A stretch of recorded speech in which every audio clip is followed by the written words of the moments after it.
Hello students, welcome in chemistry class. और आज इस क्लास में हम डिस्कस करने वाले हैं polar and non polar covalent bonds.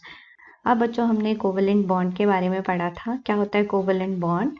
A bond which is form by mutual sharing of electrons. ठीक है, मान लो हमारे पास एक मॉलिक्यूल है A2। ये मॉलिक्यूल कैसे बना?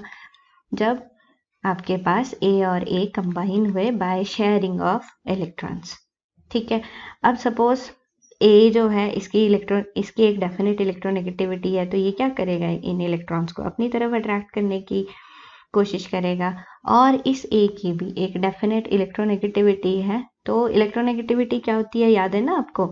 It is tendency of an atom to attract shared pair of electrons towards itself. ठीक है, तो इसकी भी डेफिनेट इलेक्ट्रोनेगेटिविटी है, तो ये भी क्या करेगा? इन इलेक्ट्रॉन्स को अपनी तरफ अट्रैक्ट करने की कोशिश करेगा। अब क्योंकि ये दोनों लाइक एटम्स हैं, जितनी इलेक्ट्रोनेगेटिविटी इस ए एटम की है, सेम इलेक्ट्रोनेगेटिविटी इस एटम की भी है। तो रिजल्ट क्या होगा बच्चों? ये जो इलेक्ट्रॉन पेयर है ये हमेशा इन दोनों के बीच में ही रहेगा। ठीक है, और एज ए रिजल्ट इन दोनों एटम्स पर इलेक्ट्रॉन डेंसिटी सेम रहेगी। मतलब न किसी पे कम न ज़्यादा, एक जैसी रहने वाली है electron density.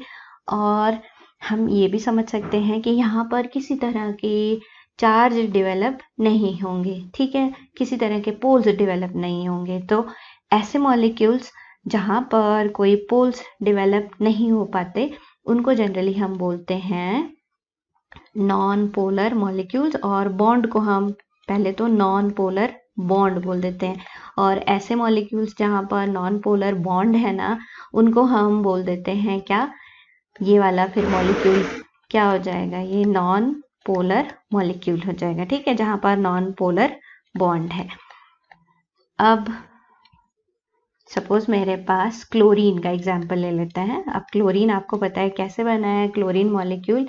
It is formed by mutual sharing of 1 electron from each chlorine. ठीक है, अब इलेक्ट्रोनेगेटिविटी दोनों एटम्स की सेम है, तो इसलिए ये इलेक्ट्रॉन पेयर इन दोनों के बीच में ही रहेगा।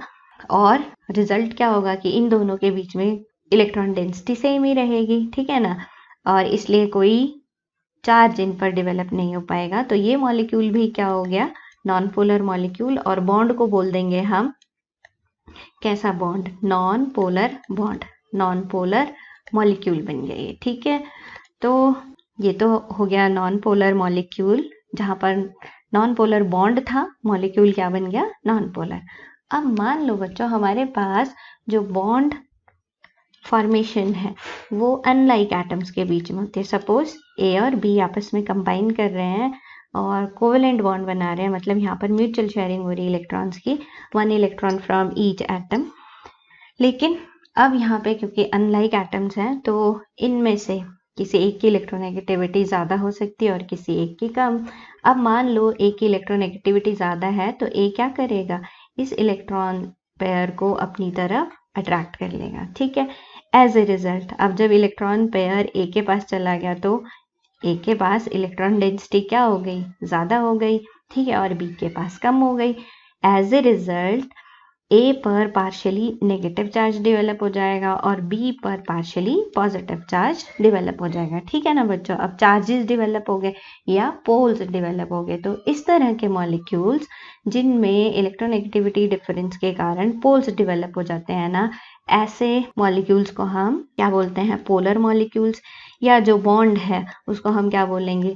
यहाँ पे जो बॉन्ड बना ना, covalent bond, polar covalent bond बन गया ये। ठीक है, और हमारे पास जो मॉलिक्यूल आ गया, मॉलिक्यूल हम उसे क्या बोल देंगे? Polar molecule. ठीक है ना, तो पोलर मॉलिक्यूल कब आता है हमारे पास? जब दोनों पार्टिसिपेटिंग एटम्स के बीच में there is difference in electronegativity. ठीक है ना, मान लो मेरे पास HCl है। अब आपको पता है HCl कैसे बना? By sharing of 1 electron from each atom. एक इलेक्ट्रॉन हाइड्रोजन शेयर करेगा और एक क्लोरीन शेयर करेगा। अब यहाँ पर क्लोरीन जो है वो ज़्यादा इलेक्ट्रोनेगेटिव है, तो ये क्या करेगा? इलेक्ट्रॉन पेयर को अपनी तरफ अट्रैक्ट कर लेगा। ठीक है, और यहाँ पर एज ए रिजल्ट इस हाइड्रोजन पर इलेक्ट्रॉन डेंसिटी कम हो गई, तो पॉजिटिव चार्ज डेवलप हो जाएगा। ठीक है, अब इस क्लोरीन के ऊपर इलेक्ट्रॉन डेंसिटी बढ़ गई, तो इसके ऊपर नेगेटिव चार्ज आ जाएगा। ठीक है, तो इस तरह से ये बॉन्ड कैसा बन गया, पोलर बॉन्ड। और मॉलिक्यूल कैसा हो गया ये, तो इस मॉलिक्यूल को मैं बोल दूंगी ये कैसा मॉलिक्यूल है, पोलर मॉलिक्यूल। ठीक है ना बच्चों, तो आप समझ गए होंगे आप पोलर और नॉन पोलर बॉन्ड्स क्या होते हैं, और साथ में जहां पर पोलर बॉन्ड्स होंगे हम उन कंपाउंड्स को पोलर कंपाउंड्स या पोलर मॉलिक्यूल्स बोलेंगे, जहां पर नॉन पोलर बॉन्ड्स होंगे वहां पर हम नॉन पोलर क्या बोलेंगे, मॉलिक्यूल्स। ठीक है ना, तो इस तरह से पोलर और नॉन पोलर मॉलिक्यूल्स को आप बॉन्ड्स को और साथ में मॉलिक्यूल्स को इजीली एक्सप्लेन कर सकते हो। ठीक है ना बच्चों, अब यहाँ पर ये पोलर या नॉन पोलर कैसे बने पता लग गया ना आपको, due to difference in electronegativity. तो बच्चों जो आयनिक बॉन्ड है ना हमारे पास, that is also an extreme case of polar bond. ठीक है, आयनिक बॉन्ड जो है extreme case of polar covalent bond हम ये कह सकते हैं। ठीक है, पोलर कोवलेंट बॉन्ड कैसे, मान लो हमारे पास लिथियम क्लोराइड है, सपोज लिथियम क्लोराइड है। अब हमने क्या पढ़ा था कि यहाँ पर लिथियम जो है वो क्या करता है, अपना एक इलेक्ट्रॉन कंप्लीटली डोनेट कर देता है किसको, क्लोराइड का, और क्लोराइड एक इलेक्ट्रॉन कंप्लीटली एक्सेप्ट कर लेता है, इसलिए इन दोनों पे इस तरह से पॉजिटिव और नेगेटिव चार्ज आ जाते हैं। ठीक है, तो हम ऐसे भी तो समझ सकते हैं बच्चों इसको कि लिथियम और मान लो क्लोरीन के बीच में क्या हुआ, एक एक इलेक्ट्रॉन शेयर हुए, लेकिन क्योंकि इसकी इलेक्ट्रोनेगेटिविटी ज़्यादा थी तो इसने क्या करा, क्लोरीन ने सारे इलेक्ट्रॉन अपनी तरफ कर लिए ये, और इसलिए इस पर पॉजिटिव चार्ज आ गया और इस क्लोरीन पर नेगेटिव चार्ज आ गया। ठीक है ना, तो आप समझ रहे हो किस तरह से हम बता सकते हैं कि जो आयनिक बॉन्ड बना है that is extreme case of polar covalent bond.